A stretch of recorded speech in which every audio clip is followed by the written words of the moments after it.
जी हाँ, मेरे प्यारे बच्चों, आज हम एक बहुत ही महत्वपूर्ण टॉपिक पर चर्चा करने वाले हैं, जिसका नाम है हमारा भोजन। आखिर हमारा भोजन है क्या? भोजन से हमको क्या प्राप्त होता है? भोजन के माध्यम से हमारे शरीर को ऊर्जा प्राप्त होती है। यह ऊर्जा हमारे शरीर की वह शक्ति है जिसके द्वारा हम विभिन्न प्रकार के कार्य कर पाते हैं। अब हमारे जीवन में हमारा भोजन संतुलित होना चाहिए। संतुलित भोजन होने से हमारा शरीर स्वस्थ रहेगा, और जब हमारा शरीर स्वस्थ रहेगा तो हम विभिन्न प्रकार के काम कर सकते हैं। अब हमारा भोजन में हम क्या खाते हैं? तो जो हमारा भोजन होता है हम उसे भोज्य पदार्थ कहते हैं। क्या कहते हैं? भोज्य पदार्थ। अर्थात भोजन के रूप में जिन पदार्थों का प्रयोग करते हैं वे पदार्थ भोज्य पदार्थ कहलाते हैं। जैसे सब्जी, दूध, फल इत्यादि सही प्रकार के क्या हैं? ये भोज्य पदार्थ हैं। भोज्य पदार्थों के स्रोत क्या हैं? नंबर 1, पेड़ पौधों से प्राप्त भोज्य पदार्थ। पेड़ पौधों से क्या क्या प्राप्त होता है? अनाज क्या प्राप्त होता है? अनाज, दालें, सब्जियां एवं फल, ये सभी हमको कहाँ से प्राप्त होते हैं? पेड़ पौधों से। जंतुओं से प्राप्त भोज्य पदार्थ। जंतुओं से क्या क्या प्राप्त होता है हमें?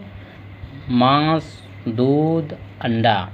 तो ये सभी आपने देखा कि ये हमारे क्या हैं? ये हमारे भोज्य पदार्थ हैं, जिनके द्वारा हम अपने शरीर को विभिन्न प्रकार के मिनरल, प्रोटीन, अन्य प्रकार के मिश्रित पदार्थों को जब खाते हैं तो हमारा शरीर स्वस्थ रहता है। आखिर संतुलित आहार क्या है? संतुलित आहार है क्या? संतुलित आहार में प्रोटीन, विटामिन, कार्बोहाइड्रेट, वसा, खनिज लवण, इन सभी का मिश्रण एक अनुपात में होता है जो हमारे शरीर को स्वस्थ रखते हैं। इस प्रकार से हमारा भोजन हमारे शरीर को स्वस्थ रखता है और हमें कार्य करने की शक्ति प्रदान करता है। आइए कुछ और महत्वपूर्ण बिंदुओं को जानते हैं। नंबर 1, हमें भोजन में ऊर्जा देने वाला तथा रोगों से बचाव करने वाला ही भोजन करना चाहिए। हमें आवश्यकता से अधिक नहीं खाना चाहिए।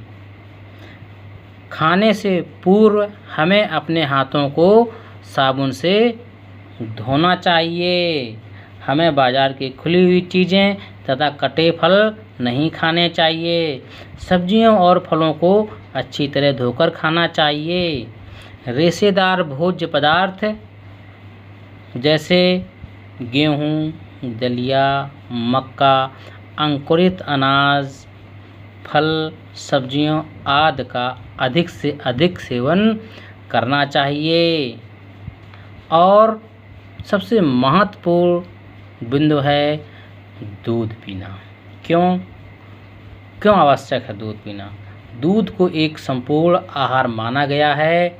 ऐसा माना गया है कि इसमें लगभग सभी प्रकार के पोषक तत्व पाए जाते हैं, जिससे हमारे शरीर को वो सभी तत्वों की प्राप्ति होती है, जिससे हमारे शरीर को उचित ऊर्जा मिल सके। तो आइए अब हम एक बार जानते हैं, हम अपने भोजन के माध्यम से अपने शरीर को ऊर्जा प्रदान करते हैं और उसी ऊर्जा के द्वारा हम अपने सभी दैनिक कार्यों को संचालित कर पाने में सक्षम होते हैं। भोज्य पदार्थ पेड़ पौधे और जंतुओं से प्राप्त होते हैं।